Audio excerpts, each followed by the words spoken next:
하나님이 이르시되 물들은 생물을 번성하게 하라. 땅 위 하늘의 궁창에는 새가 나르라 하시고, 하나님이 큰 바다 짐승들과 물에서 번성하여 움직이는 모든 생물을 그 종류대로, 날개 있는 모든 새를 그 종류대로 창조하시니 하나님이 보시기에 좋았더라.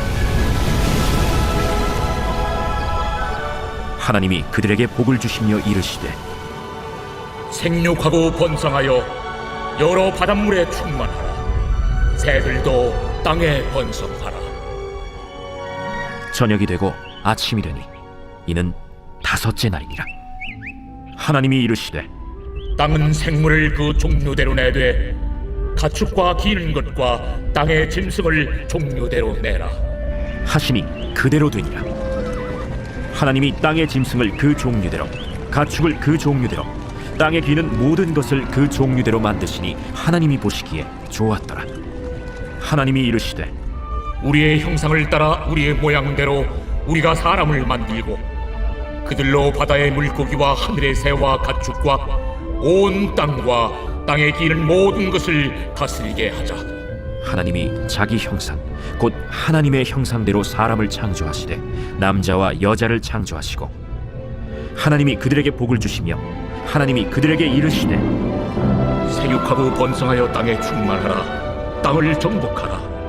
바다의 물고기와 하늘의 새와 땅에 움직이는 모든 생물을 다스리라. 내가 온 지면에 씨 맺는 모든 채소와 씨 가진 열매 맺는 모든 나무를 너희에게 주노니 너희의 먹을거리가 되리라. 또 땅의 모든 짐승과 하늘의 모든 새와 생명이 있어 땅에 기는 모든 것에게는 내가 모든 푸른 풀을 먹을거리로 주노라 하시니 그대로 되니라. 하나님이 지으신 그 모든 것을 보시니 보시기에 심히 좋았더라. 저녁이 되고 아침이 되니 이는 여섯째 날이니라.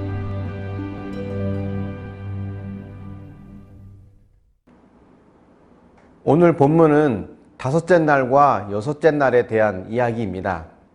다섯째 날에는 하나님께서 하늘과 바다의 생물을 그 종류대로 창조하셨습니다. 자연의 세계를 보여주는 다큐멘터리를 보신 적 있나요? 그것을 보면 다양한 생명이 존재하는 것에 놀라곤 합니다. 깊은 바닷속에 수많은 생명체들이 존재하고 하늘의 새들도 매우 다양한 종류가 있다는 것을 보면 하나님의 지혜와 능력이 끝이 없다는 것을 깨닫게 됩니다. 우리 인간이 아무리 지혜롭다고 해도 하나님의 지혜를 따라갈 수가 없죠. 그래서 자신의 지혜를 믿고 하나님을 거부하는 것이야말로 가장 어리석고 미련한 것입니다. 22절을 보면 하나님께서 그들에게 복을 주셨다라고 하는데요. 이 복은 하나님을 예배한다라는 의미가 포함되어 있다고 합니다. 진정한 복은 하나님의 지혜와 능력, 구원을 인정하고 그분을 의지하며 예배하는 것입니다. 그런 의미에서 볼 때 우리는 이미 하나님으로부터 큰 복을 받은 자입니다. 비록 우리가 남들보다 조금 가난할 수 있고 몸이 약할 수 있습니다. 그래서 생활이 불편하고 힘들 수도 있습니다. 하지만 그것과 비교할 수 없는 무한한 복이 우리에게 주어졌음을 믿어야 합니다. 여섯째 날에는 하나님께서 땅의 짐승과 인간을 만드십니다. 인간에게는 다른 피조물과는 다른 특별한 점이 있는데요. 그것은 하나님의 형상으로 지음받았다는 것입니다.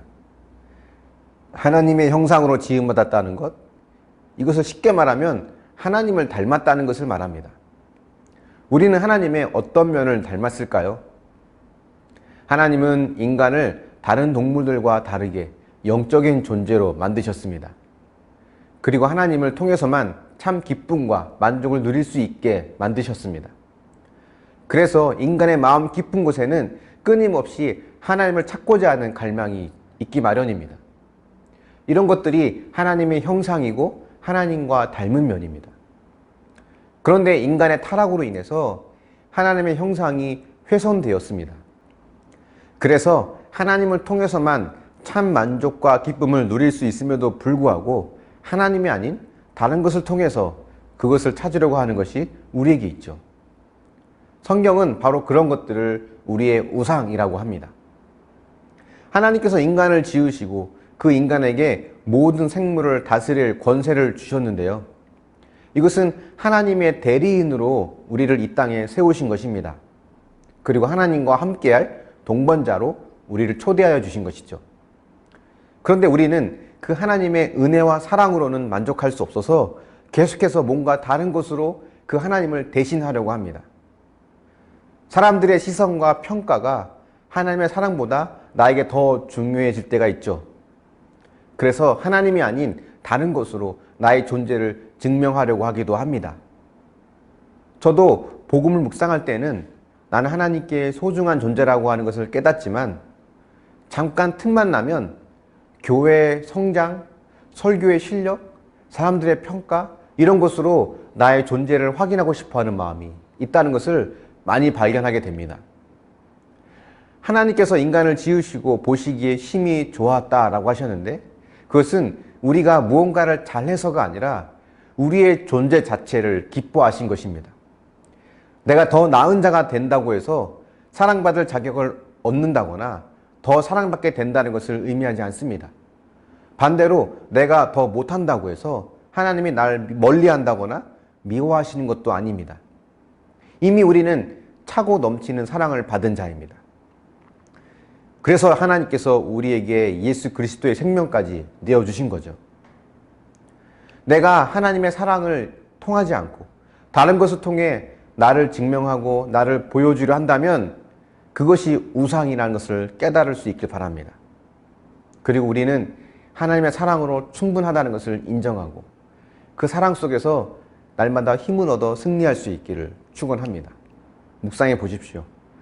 하나님의 자녀로 살아가는 것이 이미 가장 큰 복을 받은 자임을 인정할 수 있습니까? 하나님이 아닌 다른 것을 통해 나를 증명하려고 하는 것은 무엇이 있습니까?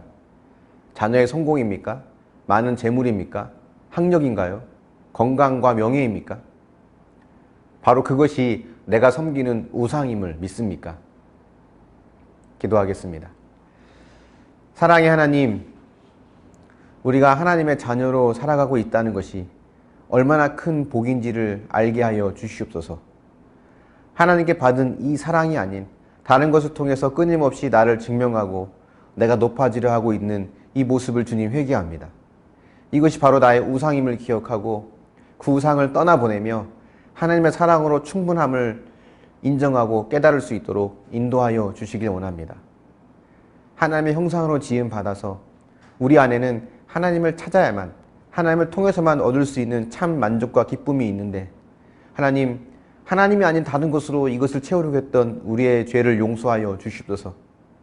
자녀의 성공이나 충분한 물질, 건강, 명예, 사람들의 평가, 이 모든 것들이 나를 증명하는 것이 아님을 알게 하여 주시고 너는 내 사랑하는 아들이요 딸이며 내가 너를 사랑한다고 하시는 이 하나님의 말씀이 이미 나에게 충분하다는 것을 경험할 수 있도록 우리를 붙잡아 주시고 인도하여 주시옵소서. 감사드리며 예수님의 이름으로 기도합니다. 아멘.